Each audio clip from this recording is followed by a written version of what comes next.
Hello friends, you are watching to Finest Education and in this video we are going to discuss the important MCQs with explanation of chapter 17 Nandita in Mumbai.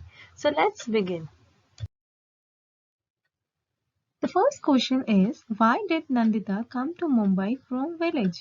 जो नंदिता है वो village से मुंबई क्यों आ जाती है? The options are A for treatment of her mom अपने mom की treatment करवाने के लिए, B to visit Mumbai Mumbai visit करने के लिए, टू मीट मामी अपनी मामी से मिलने के लिए, या फिर इन सर्च ऑफ एम्प्लॉयमेंट नौकरी ढूंढने की तलाश में शी केम टू मुंबई। तो आप यहाँ इमेज में देख सकते हैं कि वो अपनी मम्मी के साथ जो है वो मुंबई आ जाती है और वो क्यों आती है। The correct answer will be option A that is for treatment of her mom.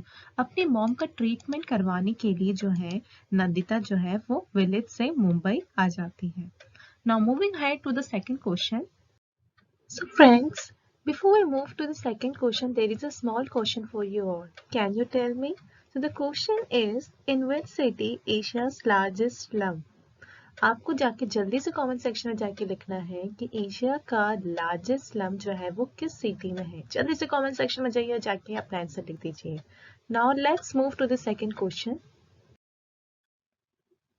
Now the question number 2 is what was Nandita afraid to do in Mumbai?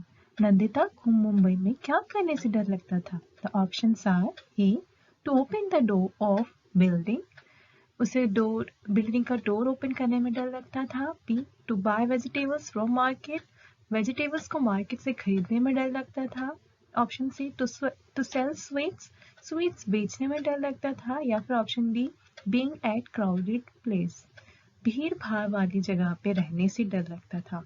So the correct answer will be option D that is being at crowded place. सो ऐसी बहुत सारी चीजें थी जिससे नंदिता को शहर में डर लगता था। तो वो क्या क्या चीजें थी? एक तो ये था बीइंग एट क्राउडेड प्लेस, क्योंकि मुंबई एक बहुत भीड़ भाड़ वाला इलाका था और उसके लिए ये न्यू था तो उसे वो अलग लगता था और डर भी लगता था। To get in the bus, उसे बस में जाने से डर लगता था। To get into the lift, lift पे चढ़ने से उसे लेने से डर लगता था। या to look down from the window of a tall building, बड़ी बड़ी जो बिल्डिंग होती है उसके विंडो से नीचे देखने में उसे डर लगता था। So moving head to the third question. Now the next question is why do people move from one place to another? लोग एक जगह से दूसरी जगह क्यों मूव करते हैं, क्यों एक जगह से दूसरी जगह जाते हैं? The options are for better opportunities, B for better education, C for good healthcare facilities या फिर option D all of these. So यहाँ पे करेक्ट ऑप्शन जो होगा वो क्या होगा? वो all of these होगा। Of course all of these होगा क्योंकि लोग बेटर अपॉर्चुनिटीज के लिए, अच्छे एजुकेशन के लिए, अच्छे हेल्थ केयर फैसिलिटीज के तीनों चीज़ों के लिए एक जगह से दूसरी जगह क्या करते हैं? मूव करते हैं। और भी समझते हैं और भी बहुत सारे रीजन है जिसकी वजह से लोग जो है वो एक जगह से दूसरी जगह जाते हैं। सो वो क्या रीजंस हैं? People move from one place to another is known as migration. So इसे migration कहते हैं। जब लोग एक जगह से दूसरी जगह जाते हैं उसे migration कहा जाता है। People move from one place to another for better opportunities, healthcare facilities, education. इसके अलावा और भी बहुत सारी चीज़ें होती हैं। कई बार जो होती है किसी जगह पे पॉलिटिकल वॉर होती है, फाइट काफ़ी ज़्यादा होता है, वायलेंस होता है, तो लोगों को जाना पड़ता है। कई बार कल्चरल इशू की वजह से भी लोग जाते हैं, उन्हें वहाँ पे बहुत शांति मिलती है तो लोग वहाँ पे जाना चाहते हैं, तो इसीलिए भी लोग कई बार मूव करते हैं। Now let's move to the next question. Now the next question is how high-rise building was different from Mama's house. तो high-rise building किस तरीके से मामा के हाउस से different थी? The options are there is 3 toilets in Mama's house whereas high-rise building has only 2. So ये option तो बिल्कुल गलत है क्योंकि मामा के हाउस में तो टॉयलेट की ही दिक्कत थी, तो ये वाला ऑप्शन तो गलत लगता है। Option B. Mama's house has large window whereas high-rise building has small window. तो यहाँ पे भी ये ऑप्शन सही नहीं लगता क्योंकि हाई राइज बिल्डिंग में तो लार्ज ग्लास विंडो थी, तो ये यहाँ पे गलत है। वहीं मामा के हाउस में स्मॉल विंडो थी, तो ये स्टेटमेंट भी सही नहीं है, ये डिफरेंस सही नहीं माना जा सकता। ऑप्शन सी इज मामा's house is single storey and high rise building is multi storey. ये बात सही है कि मामा की हाउस जो थी वो सिंगल स्टोरी थी and high rise building multi storey होती है, लेकिन हम नेक्स्ट ऑप्शन भी देख लेते हैं। Water is available in Mama's house whereas there is water scarcity in high-rise building. तो high-rise building में water की scarcity ये बात समझ में नहीं आती, तो ये ऑप्शन तो गलत है। तो इस हिसाब से ऑप्शन सी जो होगा वो इसका करेक्ट आंसर होगा। Now let's move to the next question. The fifth question is, what is the challenge of city life? The meaning of the question is, what are the problems of city life? The one who is residing in city, what are the problems that they have to face? So the options are A, overcrowded. So जो city होता है वहाँ पे बहुत भीड़ होता है, वो challenge होता है, या फिर option B, lots of employment opportunities, बहुत सारी opportunities होती है, ये problem होती है। C, बेटर एजुकेशन फैसिलिटीज, बहुत सारे इंस्टीट्यूशंस अवेलेबल होते हैं सिटीज में, या फिर लो नॉइज, बहुत कम आवाज होती है, ये होती है प्रॉब्लम सिटी की। तो अगर हम प्रॉब्लम्स के बारे में बात करें तो वहाँ पे बहुत सारे एम्प्लॉयमेंट अपॉर्चुनिटीज होती है, ट्रू, लेकिन ये कोई प्रॉब्लम नहीं है, ये तो बेनिफिट है, तो ये ऑप्शन गलत है। बेटर एजुकेशन फैसिलिटीज होती है, ऑफकोर्स होती है, इसलिए तो लोग आते हैं पढ़ने लिखने के लिए, तो ये बुरी बात थोड़ी ना होती है, कोई चैलेंज तो नहीं है। लो नॉइज, हाँ, अरे आवाज कम कहाँ होती, हाई नॉइज होती है, तो ये भी क्या है, गलत ऑप्शन है। तो यहाँ पे ऑप्शन ए जो है वो इसका सही आंसर है, दैट इज ओवर क्राउडेड। तो भीड़ बहुत ज्यादा होती है, बहुत ज्यादा वहाँ पे लोग रहते होते हैं, तो ये बहुत बड़ी समस्या होती है, जिसकी वजह से बहुत सारी प्रॉब्लम जो है फेस करनी पड़ती है, राइट। सो अभी हम एक एक करके देख लेते हैं कि और क्या क्या चैलेंजेस होते हैं। So there are many challenges of city life, like high prices of living, बहुत चीज़ें जो कहते हैं महंगी होती है, वहाँ पे चीज़ें इजीली अफोर्ड करना जो है पॉसिबल नहीं हो पाता। पॉल्यूशन बहुत ज़्यादा होता है, here in, so you can see in this video that there are lots of vehicle that are running on the road. बहुत सारी गाड़ियाँ चल रही होती है, जिसकी वजह से पॉल्यूशन होता है, इंडस्ट्रीज होती हैं, एंड देन अर्बनाइजेशन होता है, तो जिसकी वजह से फॉरेस्ट कटिंग भी होता है, तो पॉल्यूशन होता है, ओवर क्राउडेड भी होता है, for better opportunities and then for better health care facilities and education, they migrate from village area to the urban areas, है ना। तो अर्बन एरियाज में आ जाते हैं, जिसकी वजह से यहाँ पे भीड़ भी काफी होता है। साथ ही जो है हाई क्राइम रेट्स होते हैं, बहुत ज्यादा जो है आपको किडनैपिंग या फिर चोरी हो गया, है ना, और भी बहुत सारे जो भी क्राइम होते हैं वो शहरों में देखने को काफी मिल जाते हैं। एंड लैक ऑफ स्पेसेस, बहुत सारे लोग क्योंकि अपॉर्चुनिटीज के लिए आते हैं फॉर डिफरेंट रीजन, तो यहाँ पे बहुत सारी अर्बनाइजेशन आपको देखने को मिलता है, बहुत सारे घर बन रहे होते हैं, तो उसकी वजह से भी क्या हो जाता है, स्पेस की काफी ज्यादा दिक्कत हो जाती है। सो ये बहुत सारी जो समस्या है जो हमें सिटीज में देखने को मिलते हैं। Now let's move to the next question. The sixth question is, why did Nandita used to feel like vomiting when at first she had to use the toilet where Mama lived? Nandita को vomiting जैसा क्यों feel होता था जब वो toilet use करती थी जहां वो उसके मामा रहते थे?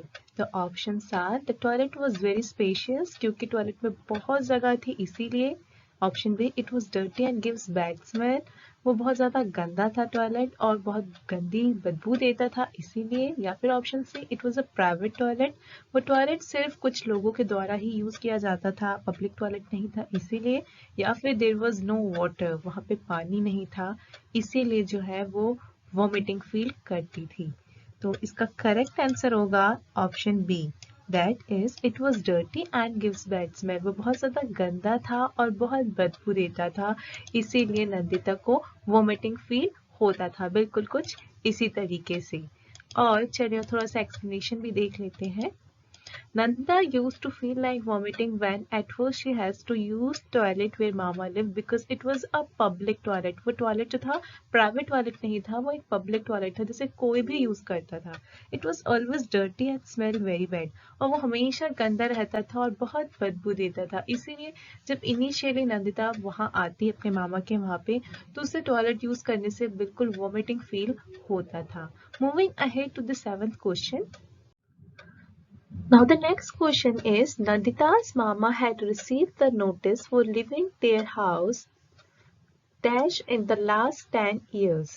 So नंदिता के मामा को एक नोटिस रिसीव हुआ था जिसमें उन्हें घर छोड़ने का डैश बार नोटिस दिया गया था लास्ट 10 सालों में। So the options are 2 times, B 3 times, C once in a month, या फिर ऑप्शन डी मैनी टाइम्स। सो उन्हें कितने बार, बेसिकली क्वेश्चन में ये पूछा जा रहा है कि नंदिता के मामा को घर छोड़ने के लिए कितनी बार नोटिस दिया गया था। सो यहाँ पे करेक्ट आंसर होगा option B 3 times. Nandita mama had received the notice for leaving the house 3 times in last 10 years. तो पिछले 10 सालों में उन्हें 3 बार ऐसा नोटिस मिला था कि उन्हें घर छोड़ना पड़ेगा। Now moving ahead to the 8th question. Now the 8th question is Mumbai is the capital of which state? Question में पूछा जा रहा है कि मुंबई कौन से स्टेट की राजधानी है। The options are A Himachal Pradesh, B Punjab, C Haryana या फिर option D Maharashtra. So the correct answer will be option D, that is Maharashtra. Maharashtra जो मुंबई है वो महाराष्ट्र स्टेट की कैपिटल है। Let me show you in the map also. This is the map of India and here you can see the yellow shaded state. The name of the state is Maharashtra and here you can see Mumbai. ठीक है, तो ये है महाराष्ट्र और महाराष्ट्र जो है उसकी जो कैपिटल है, जो राजधानी है वो है मुंबई। Now जल्दी से कमेंट सेक्शन में जाना है और बताना है कि what is the capital of Himachal Pradesh. Moving ahead to the next question. The 9th question is why Nandita Mamas was worried? Nandita के मामा क्यों परेशान थे? The options are A. The city was overcrowded, क्योंकि सिटी बहुत ज्यादा भीड़ भाड़ था इसीलिए वहां से परेशान थे वो। Option B, they were notified to vacate the house, क्योंकि उन्हें घर खाली करने का नोटिस दिया गया था इसीलिए परेशान थे। या फिर option C, there was scarcity of water, पानी की कमी थी। या फिर option D, there was no electricity, बिजली नहीं थी इसीलिए। सो यहाँ पे करेक्ट आंसर होगा वो होगा option B. So they were notified to vacate the house, उन्हें घर खाली करने को कहा गया था। So he had got a notice to vacate the house and stay somewhere else because a big hotel was supposed to be built there. So उन्हें notify किया गया था कि उन्हें जल्द से जल्द जो है उन्हें घर खाली करना है क्योंकि वहां पे एक बड़ा होटल जो है वो बनने वाला था, जिसकी वजह से उसके मामा जो थे वो वरीड हो गए थे। अब जल्दी से जाना है कमेंट सेक्शन में और आपको ये बताना है कि नंदिता क्यों वरीड थी। मामा का तो अपना रीजन था लेकिन नंदिता भी वरीड थी, है ना। और नंदिता क्यों वरीड थी ये आपको आंसर जल्दी जाके कमेंट सेक्शन में लिखना है। Now let's move to the 10th question. The 10th question is why does Nandita's mommy do? Nandita की मामी क्या करती थी? So options are A. Washing utensils, B. Cleaning the house, C. Both A and B या फिर option D none of these. So यहाँ पे correct answer जो होगा वो ऑप्शन सी होगा क्योंकि नंदिता की मामी यूटेंसिल साफ करने का भी काम करती थी, साथ ही वो घर को क्लीन करने का काम भी करती थी। So here also you can see in the explanation that she used to wash utensils and used to clean houses in a tall building near their house. Thanks for watching our video. If you like our video then hit our like icon, share it with your friends, and if you have not subscribed it yet then subscribe it for further notifications. See you then next time.